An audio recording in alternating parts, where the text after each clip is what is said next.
All right, so everybody, welcome. Thanks for joining on week one of our social media training series for Team Platinum players and whoever else has decided to join. This week is all about Twitter profiles. So Twitter is, of course, a valuable social media platform, but it's certainly the one that has the highest learning curve. And so there's some aspects to it that not everybody is totally familiar with. So that's where we're going to start today. This is kind of Twitter 101.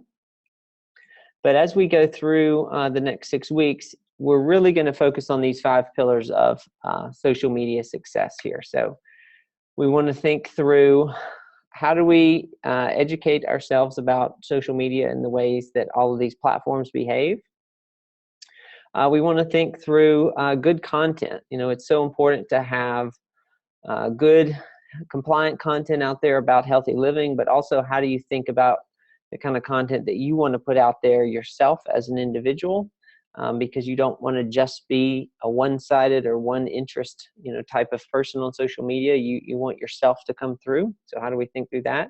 Which leads us to step 3, which is branding. And like it or not, as a franchise owner, you are a brand unto yourself. You are a business unto yourself. And so how do we think that through, and how do we put our best foot forward on these social media platforms to really come across as a well-rounded brand? So we certainly want to do that. The audience, how do we think through who our audience is? The social media tools, provide a lot of analytics about who our audience is, what their interests are. And so we're certainly going to take a look at that in the coming weeks. And then finally, conversation. This is the goal. You want to start conversations with people on these platforms. You want to be able to converse with them in such a way that's natural, that's organic, and also what do you do with the conversations or the engagements that may pop up on these platforms? I hear from a lot of people who use the soundboard that say, hey, I really like the content and I'm getting these likes or these retweets or these shares. What do I do with that? So we want to talk through all of those things as well. So today, to start, we want to think through this branding aspect of this, because the way that you come across on these platforms is very important. So again, like it or not, you are a brand. So how do you roll up who you are, what you care about, and your vision for the way you want your business to go?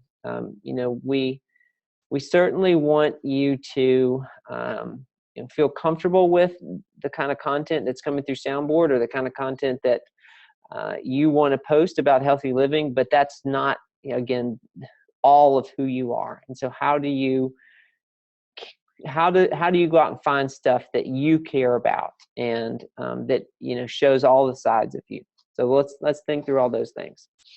So first order of business, when thinking through yourself as a brand on Twitter, I'm constantly surprised at how many people I come across who have not even taken this first step into making their own Twitter profile look good. All right, so when you create a Twitter account, your icon is an egg, which means you have not yet hatched and flown off into the land of Twitter. So please take the time to at least put an image here.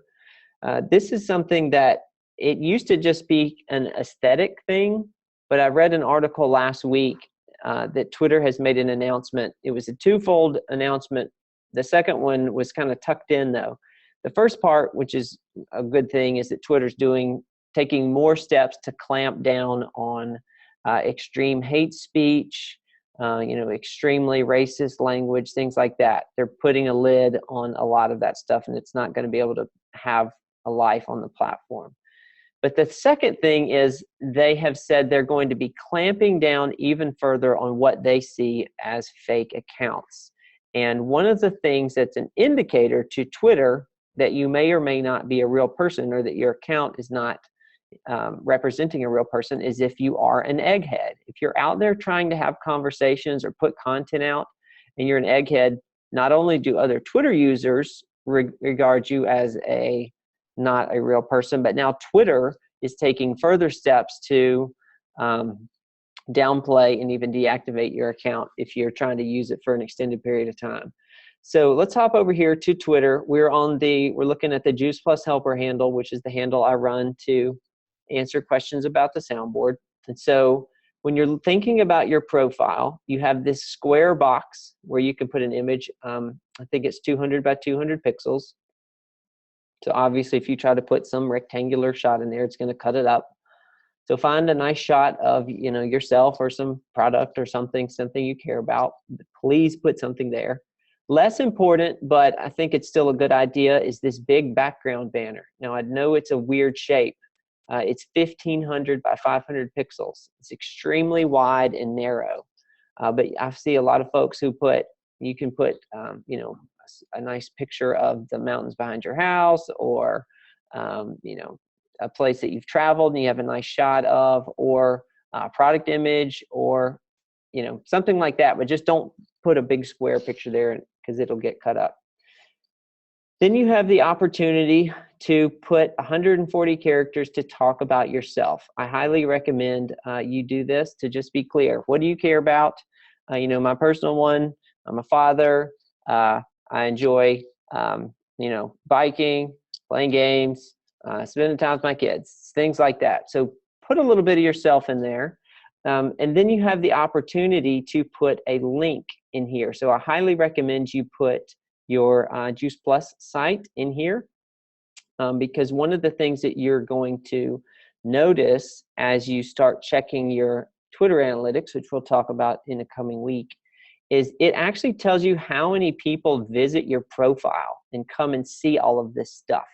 And I think you'll be surprised at how many people, regardless of whether or not they follow you, if you click on anybody's image, you're going to get taken to their profile. And so if people show up and you don't have anything about yourself, and they don't have a way to know any more about you, then they're not going to follow your account. But if you do have a link to your Juice Plus site here, this is a terrific point of connection. And I don't have it on this handle because it's a business handle, but I highly recommend putting in your location, because Twitter's going to do a better job of connecting you with local businesses, local individuals, local accounts. So keep that in mind. I think it's worth your time in doing that. So all that to say, it shouldn't take you more than a couple of minutes, but please do take the time to fill out your profile. And one thing that I didn't mention here, but I want to point out here, I'm going to pick on somebody who follows this account. When you sign up for Twitter, Twitter has been around for over 10 years at this point. And so a lot of names are taken. When you sign up for Twitter, you have two places where you can put a name. You can put a name here, and Twitter lets you put anything you want there, regardless of whether or not there's another Mel Cox on the platform. But this has to be completely unique to you, okay? And so when you create an account, if Mel tried to put it in her name, Mel Cox, and that was taken, then Twitter offers you suggestions. And so I'm picking on Mel a little bit here because Mel's got some numbers in her Twitter name. And I tend to recommend against this because, of course, you're going to remember it, but other people are going to have a harder time remembering it. I'm going to see if I can find an egregious example here, because Twitter's going to make a terrible, terrible recommendation for a suggested name for you. And I highly recommend not taking their suggestion. I saw one the other day that it was somebody's first name and about 12 numbers or 10 numbers. I can't. Here it is, Leanne. This is a terrible Twitter name, Leanne. If you're on the call, I'm sorry for picking on you. All right, so she's new to Twitter, so we're going to cut her a little slack here. But this is a Twitter name that no one else will ever take the time to remember or look up. So please keep that in mind. If you end up with a Twitter name like this, you can go to your settings up here and you can change it. As long as it's available on the platform, you can change it to whatever you want. So picking on Leanne there a little bit. Sorry, Leanne. I saw one other thing I wanted to point out to you real quick. The other thing is, well, we'll get to that. We'll get to that. Okay, so that's setting up your profile. Please take the time to do that. Now, apologies if you're familiar with this information, but some people aren't. So we're going to talk about it real quick. What is a tweet? A tweet is a message that is sent out on Twitter. It has a 140 character limit. Why is that? Well, when Twitter was built back in 2006, 140 character limit was also the limit of a text message, an SMS message. And Twitter was trying to kind of be the web version of texting, or that was just in the time period where certain apps were making it onto people's phones, and so Twitter was trying to be the alternative back when you actually had to pay for separate text messages. I don't know if you remember those days. So since then, of course, Twitter, from a technological standpoint, has overcome that. But they have decided to keep that limit in place because it just gives the platform personality. And so that's why they've chosen to continue to do that. But this is new. Pictures do not count against your character count anymore. They used to count 22 characters. So you can put pictures on there. It doesn't hurt you. And links, automatically get shortened. So don't factor those into your character count. So when you make a tweet is totally public. This is a good thing. Of course, when you tweet, you're tweeting to your followers, but a tweet can also be seen by every single other person on the Twitter platform, unless you have a protected account, which we'll get to in a little bit. Why is this a good thing? Okay, when we talk and compare Facebook and Twitter, they're not the same animal. Facebook is the backyard party where you know everybody. It's your friends and your family, all right? Strangers don't walk in off the street and grab a plate and sit down and feel comfortable. Okay, that's not what happens. So think of that as your personal Facebook profile. But on Twitter, it's the cocktail party where everybody is a stranger in the room and everybody's got something interesting to talk about and share, and you want to make connections with those people.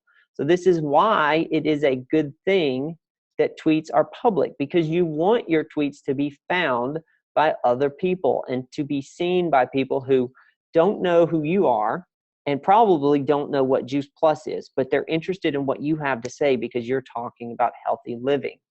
All right, so why is that valuable? Well, in the States, I guess all over the world, but this is being pushed here big in the States right now. It's National Nutrition Month.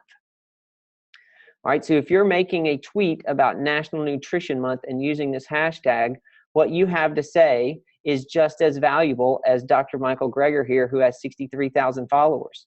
If we kept scrolling, I don't want to give anybody a headache, you will probably find a soundboard tweet that my team and I created for soundboard users who we're getting you found alongside everybody else who's using this particular hashtag because of the public nature of the platform. And again, this is really good because this is how you pick up organic followers, and this is how you begin to interact with people on the platform that are completely outside of your follower base. So when you think about the platform, don't just think of it in terms of, well, I only have 198 followers. It's ineffective. That's not it at all.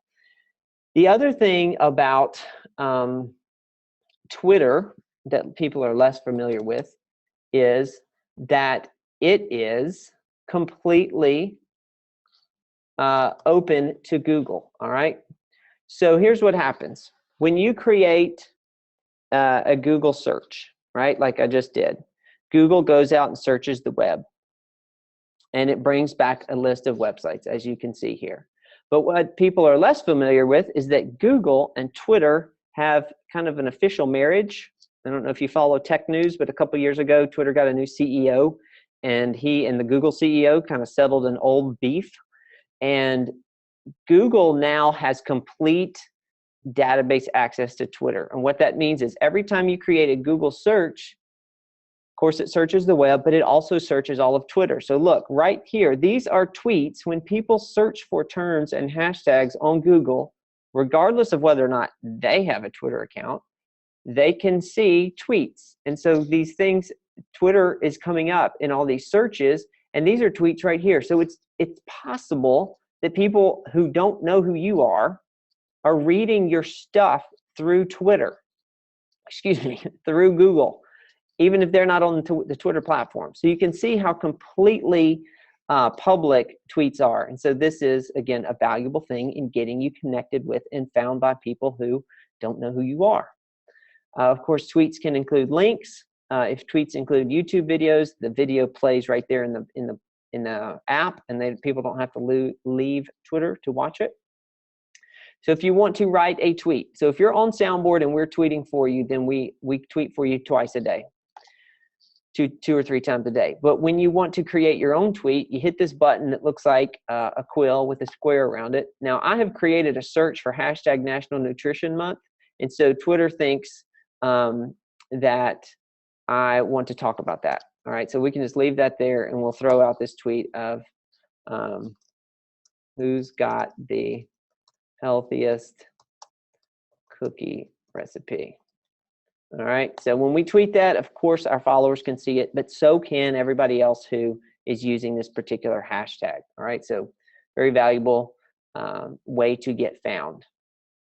That's composing your own tweet. Now, when we think about content, when you think about the ways that you want to come across and you want to go out and find content to consume. Again, the Soundboard, if you're not on it, I encourage you to check it out with this link, platinum.juiceplus.vip. This is a service that is offered to folks who are interested in having some social media content provided for you. Facebook, Pinterest, Instagram, LinkedIn, those platforms do not allow for auto posting. So what the Soundboard provides for you is content for you to pick and choose, and in just a couple clicks you can share it through those platforms. Twitter does allow outside systems to auto post, so we can tweet for you. So check that out if you're interested, and you can get some great content through there. Now, when you're out on Twitter and you're looking for content on your own, apart from what Soundboard provides, or you're wanting to start a conversation with somebody or engage with somebody, you can reply directly to a tweet. So this is a tweet published by somebody named Health Ranger. It says, "Make nutrition your prescription," and he's got some good hashtags here. And then this great little cartoon about the pharmacy and the farmer giving the lady vegetables for her illness. So what I did was I hit the reply button, which is the one arrow, and Twitter popped up a box for me here with @HealthRanger. So it pre-populated that for me. So Health Ranger knows that I'm responding to this particular message. And I got my message to him, and then I put a hashtag in myself and I tweeted it to him. Now, please keep in mind, and this is where so many people get in trouble on Twitter, this is not a private conversation. This is not a direct message, which is a totally private conversation on Twitter. This is a public thing. And I want to show you, if you go, you can go to anybody's Twitter profile on the whole platform, and notice at the top here, so we're looking at Juice Plus Helper. We've got a button that says tweets, and then we've got a button that says tweets and replies. You can see everybody else's conversations on the platform. So this is, of course, content that I've put out there, and then I haven't gotten into a conversation in the last couple of days because nobody's been asking questions. But there it is. So there you can see other responses to people. So this is where, again, people have gotten in trouble because they think this is private, and it's not. So please keep that in mind. You can see all of that. Now, a retweet serves a couple of purposes. First of all, it is a way to say to another person or account, hey, I care about what you have to say. I want to share it with my followers. So when you're retweeting something, you are publishing it through your own timeline for your followers to see, and you're acknowledging to the other account, hey, this is worth sharing. I value this. If somebody retweets you, that's them saying, hey, they care about what you have to say. So what's a good practice there? If somebody retweets you, and you check your notifications, if they retweet you, all right, so Martha retweeted me. I already follow Martha. Christy retweeted me. Figure out who they are. If you think it's appropriate as a nice piece of etiquette, just follow them back. All right, easy to do that. You could start a conversation with them at this point if you want to. You know, you could. They retweeted whole food based diets, so you could ask them, you know, what's their favorite thing to grow in the garden, something like that. Find a connection point based on what they're interested in, and start a conversation there. So keep in mind, obviously, a retweet then is a very public thing that happens. So how do you retweet? You simply find something you're interested in, and then you hit this little double arrow here at the bottom, and it'll retweet it. And you can actually retweet something if you accidentally hit that button or later change your mind, and you just go and hit that same button again, and it will disappear from your timeline. Now, likes on the Twitter platform. Likes are a little different because they're not going to show up in your published timeline for your followers. Of course, a like, it used to be called a favorite on Twitter. They changed the name. It's another way of, you know, acknowledging somebody else's content. I use them like a bookmark system. When I'm scrolling through Twitter and I'm looking for articles or news points that I want to read, I will like them so that I can find them easily later and come back to them. So keep in mind, again, this is not a private thing, because you can go to any account and you can see everything that they have liked. So remember, this is a super public platform. How do you like something? You simply go and hit the heart at the bottom of the tweet, and that will take care of that. All right, so we have a few minutes left. I wanted to talk about public versus private accounts on Twitter because I think people don't totally understand the way this works. But on Facebook, of course, you know, you have levels of privacy. You can make a public post, you can make a post that only your friends can see, and you can make a post only to yourself if you want to bookmark it or share it to somebody later. On Twitter, as we've seen today, everything that you do is completely public, and that's a good thing. You can turn on a protected account. And here's why I think it's a bad idea. Because first of all, when you turn on a protected account, only the people who follow you can see anything that you do. And what you're doing is you're really limiting the ability of this platform to get you in front of more eyeballs. And so it puzzles me when I see people paying my company to tweet for them through the soundboard, and then they have a locked account and they only have 9 followers. Well, you have no way to organically grow who follows you or who sees your stuff if your account's locked.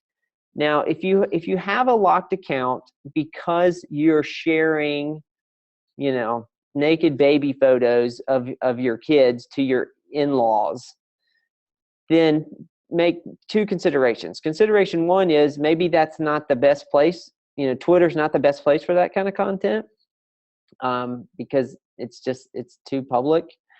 But if you have a private account, you know, that has that kind of stuff in it, then I would recommend considering opening a second free Twitter handle to be your public facing persona, where you can put your healthy living content and other aspects of yourself that you don't need so carefully guarded. And you will see that account, you know, grow a lot more readily. The other thing about a locked account is people have to ask to follow you, and then you have to grant them permission. And people just don't do that. You know, I can't be bothered. If somebody's got a locked account, then they might as well not exist. Just from a typical, I think, Twitter user from a consumer perspective, because I don't want to have to ask to follow them and then maybe weeks later get the notification. You know, it's just not the right way to approach the platform, in my opinion. So keep that in mind. If you do have a locked account, you can unlock it, and you have to intentionally do that. It does not default to locked. So if you're questioning that, but you can see, let's go here. whenever you scroll through people, if they have a little lock beside their account, that means they are. And June is a Soundboard subscriber, and June has this many followers, but her account probably hasn't grown in a long time. And so if I were to hit this button, it would ask, I would send her permission, and she would have to say yes or no. So I would say don't do it. I did see one other thing I wanted to show y'all real quick because it popped out to me when we were looking through here. This will be our little extra thought of the day as we close in on our half hour. So Juice Plus Jasmine, one of the things that we're going to be talking about as we go through this is the value of good, healthy living content and the value of putting your right foot forward as a brand and as a representative of Juice Plus. And one of the things that I love about working with Juice Plus people is you all are so missionally minded. Juice Plus, I think, succeeds so well because you all are ultimately invested in your health and other people's health. And so that comes across, and you don't lead with the product. You lead with, you've got answers to people's real issues, health issues. And so Juice Plus Jasmine here, we're going to pick on her a little bit. So she has a locked account. This is not going to grow, even though she's got obviously a little bit of a scandalous picture there. She's not accepting new followers. But look at what her phrase is here. Jasmine, if you're on the call, sorry to pick on you. DM me for a free Juice Plus trial. That I can't imagine that is what the company wants. First of all, to my knowledge, there is no such thing as a free Juice Plus trial. So if she's really honoring that, then she's paying for that out of her pocket. But the other thing is, DMing, we'll talk more about this in the coming week. This means direct message. This just screams of a poorly thought through, poorly run. She's not in this to help other people with their health. This to me just feels all wrong. So keep that in mind. The way that you come across on this platform really can make or break, I guess, people's perceptions of the brand, and we want to keep that in mind. So we're coming in on a half hour. I want to honor everybody's time. Linda, I did see your name pop up here, so thanks for joining us during your busy week. I know you're very busy. And I will put this on YouTube and send it to you here directly. But here's all the ways you can find us. Again, if you're not on the Soundboard, I highly encourage you to use it. Here's a great link to sign up. And then, of course, you can email me if you have questions. Check out our Facebook page because we do have a lot of other resources available there.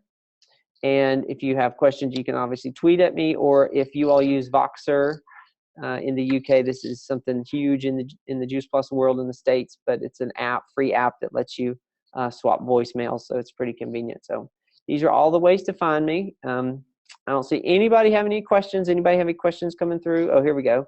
How can we find the recording? So I'm going to send it to Linda, and then Linda, if you'll post it around on your group pages, that would probably be the best way.